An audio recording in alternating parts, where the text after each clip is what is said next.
हैदराबाद स्वातंत्र्य संग्रामामध्ये केवळ क्रांतिकारक यांनीच भूमिका बजावल्या अशा नाही, तर यांच्याबरोबर स्त्रियांनीही महत्त्वाची भूमिका घेतलेली आहे.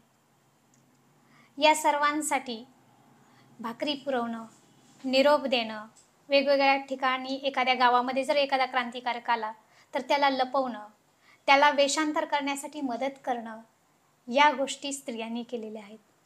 महिलांचं योगदान महत्त्वाचं आहेच, परंतु तितकं प्रभात येत नाही, आणलं जात नाही.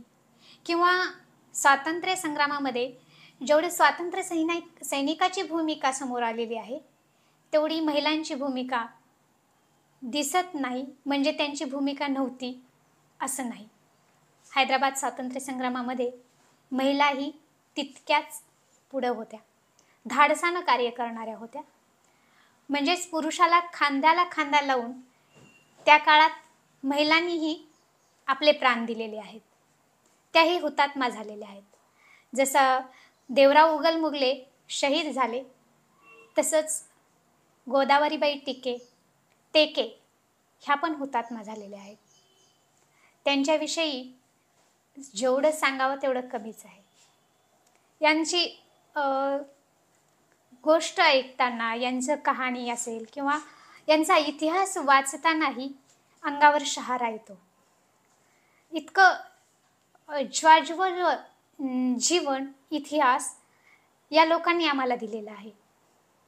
एकीकडे स्वातंत्र्याचा आनंद उत्सव आहे, तर दुसरीकडे यांनी दिलेल्या आहुती आम्हाला एखाद्या यज्ञामध्ये उडी घेतल्यावर ज्याप्रमाणे आग व्हावी किंवा भाजून निघावं, त्याप्रमाणे वेदना व्हायला हव्यात जेव्हा आपण गोदावरीबाई टेके यांचा इतिहास पाहू. गोदावरीबाई टेके या ईट या गावच्या आहेत. ईट भूम तालुक्यात येतं, जे की धाराशिव जिल्ह्यामध्ये आहे. आणि या गावामध्ये त्यांचा मोठा वाडा होता. किसनराव टेके हे त्यांचे मालक होते. मालक हा शब्द मी आवर्जून वापरत आहे, कारण त्यांच्या स्वतःचं एक वाक्य आहे जे शेवटी येणार आहे. गोदावरीबाई टेके यांचे मालक किसनराव टेके म्हणजेच पती हे कॅम्पमध्ये स्वातंत्र्य सैनिकाची भूमिका करत होते. विविध मोहिमांमध्ये काम करत होते. रजाकारांना शह देण्याचं काम किसनराव टेके करायचे.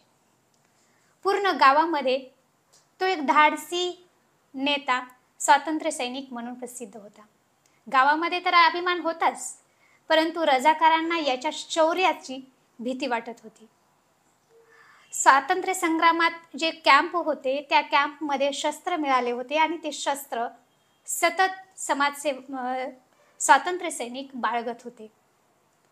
रजाकारांकडे जशी बंदूक असायची तशीच किसनराव टेके यांच्याकडे सतत बंदूक असायची आणि ते नेमधारी होते.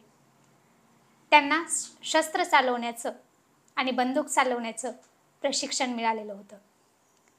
त्यामुळे रजाकार त्यांच्या पाठीशी तर असायचे, परंतु त्यांना पकडण्याचा किंवा त्यांना मारण्याचा त्यांचा प्रत्येक वेळी प्रयत्न चुकायचाच. एके दिवशी त्यांची बंदूक घरी असते आणि कुठल्या तरी कामाला ती चावडीवर गावातील बैठकीत आलेली असतात. त्यावेळी ती बंदूक सोबत नसते, घरी असते. आणि याच गोष्टीचा फायदा घेऊन ही बातमी रजाकार पोलिसांपर्यंत जाते. जशा स्वातंत्र्य सैनिकांच्या गुप्तहेरांच्या मोहिमा होत्या, तशाच रजाकारांचेही गुप्तहेर होते हे या गोष्टीवरून समजतं. अर्थातच तिथली ती बातमी सांगणारा त्याच गावातला व्यक्ती असावा, परंतु गुप्तहेर शेवटी पेरलेले होते. रजाकारांनीही पेरलेले होते आणि स्वातंत्र्य सैनिकांनीही पेरलेले होते. ही बातमी रजाकारांना कळताच त्यांनी त्या गावामध्ये प्रस्थान केलं आणि किसनराव टेके यांना गाठून गोळीबार करून त्यांची हत्या केली. गावामध्ये असंख्य लोक असले, त्यांच्या सोबत असले, त्यांच्या मदतीला असले, तरी बंदुकीच्या पुढं कोणाचंच चालत नाही. जेव्हा किसनराव टेके यांना गोळी लागते तेव्हा अन्य लोक सोबत येत नाहीत, पळून जातात सगळेजण. आणि ही गोष्ट जेव्हा त्यांच्या पत्नी गोदावरीबाई टेके यांना समजते, तेव्हा त्यांना आपला पती मरून पडलाय याचं दुःख व्हायला पाहिजे. तो आक्रोश असणारच आहे. म्हणजे एखाद्या स्त्रीचा पती जेव्हा मरून पडतो आहे, तेव्हा आक्रोश करून आपलं दुःख व्यक्त करण्याची जी महिलांची भूमिका असते ते आपण नेहमी पाहतो. परंतु जेवढा दुःखाचा डोंगर तिच्यावर कोसळला आहे, तेवढाच संताप तिच्या मनात झालेला आहे. किसनराव टेके जसे धाडसी स्वातंत्र्य सैनिक होते आणि कॅम्पमध्ये जसं त्यांना प्रशिक्षण मिळायचं, तेच संस्कार त्यांच्या घरीही व्हायचे. त्यामुळं आपोआपच गोदावरीबाई टेके यांच्यामध्येही स्वातंत्र्य सैनिकाचे सर्व गुण उपजत आल्यासारखे आले होते. आणि त्यांचा मुलगा माधवराव टेके हा पण कॅम्पवर काम करायचा. अर्थातच हे पूर्ण कुटुंब स्वातंत्र्य सैनिक म्हणून हैदराबाद स्वातंत्र्य संग्रामामध्ये कार्यरत होतं.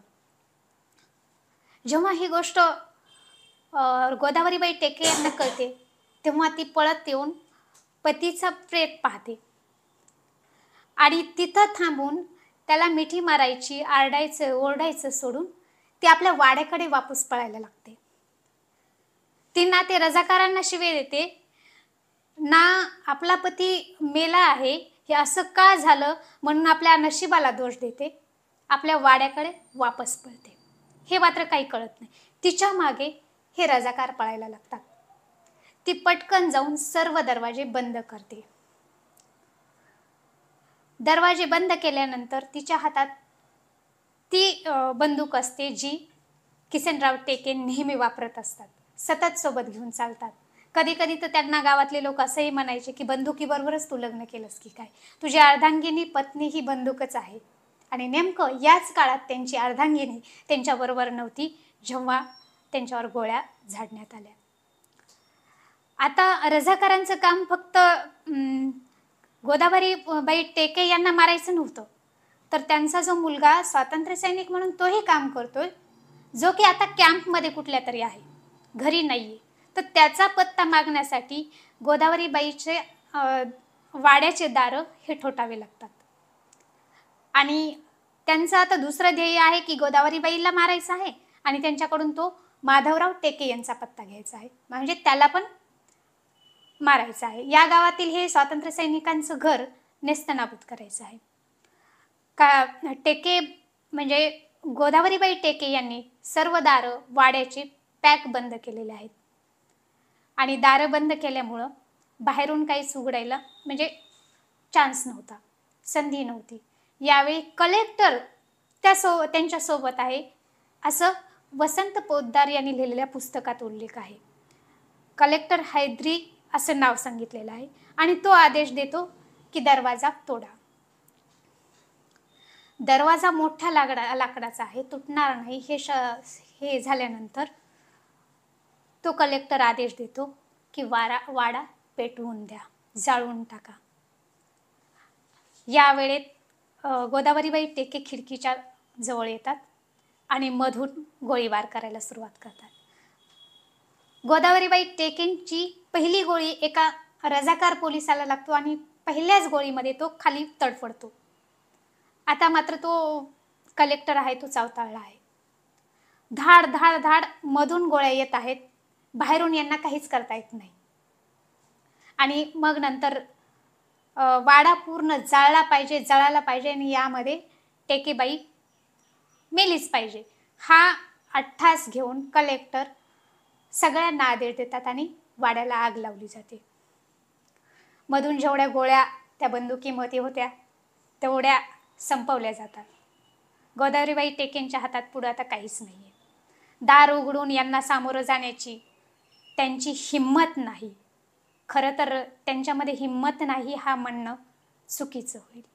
परंतु इथं परिस्थिती असे की रजाकारांचं सर्व सैन्य बाहेर आहे आणि रजाकारांनी अनेक स्त्रियांना पाठवलेलं होतं किंवा त्यांचा तो धंदाच होता की महिलांवर अत्याचार करायचं.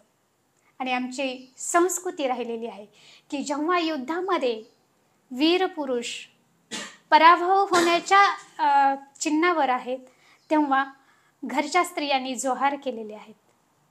इथं तर आपोआपच आग लावलेली होती आणि गोदावरीबाई टेकेंनी असं ठरवलं की बाहेर जाऊन यांच्या हाताला लागण्यापेक्षा आपण या आपल्या यज्ञामध्ये किंवा या अग्नीमध्ये स्वतःला स्वाधीन करणं काहीच वाईट नाहीये. आणि बघता बघता त्या अग्नीच्या ज्वाळा जशा वाढत होत्या तशाच काही वेळाने शांत झाल्या.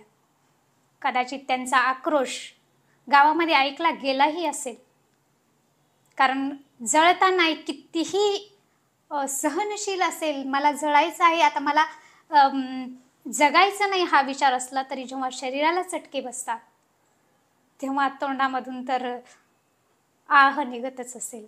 काही वेळामध्ये त्या आरोळ्याही बंद झाल्या आणि गोदावरीबाई टिके ह्या हुतात्मा म्हणून, शहीद म्हणून हैदराबाद स्वातंत्र्य संग्रामामध्ये मोठं काम केलं असं मला म्हणावं लागेल. कारण त्यांनी माधवराव टिके यांना स्वातंत्र्य सैनिक म्हणून आणखीन मागे ठेवलेलं आहे. त्या स्वतः शहीद झालेल्या आहेत. इथं ते सामान्य स्त्री म्हणून दरवाजा उघडून त्यांच्या स्वाधीन होऊन आपला जीव वाचवण्यासाठी सारं काही कबूल करू शकले असत्या, परंतु त्यांनी इथं असं नाही केलं. त्यांनी स्वतःची अस्मिता, अस्तित्व, संस्कृती हे तर पणाला लावलंच, परंतु देशासाठी आपला पुत्र मागं ठेवलेला आहे. आणि हे बलिदान आमच्यासाठी खूप प्रेरक नाही तर इतिहास हा गौरवाचा आहे. तो आजही लिहिला गेला पाहिजे. आजही ईट गावामध्ये त्यांचा मान सन्मानानं स्मरण केलं जातं.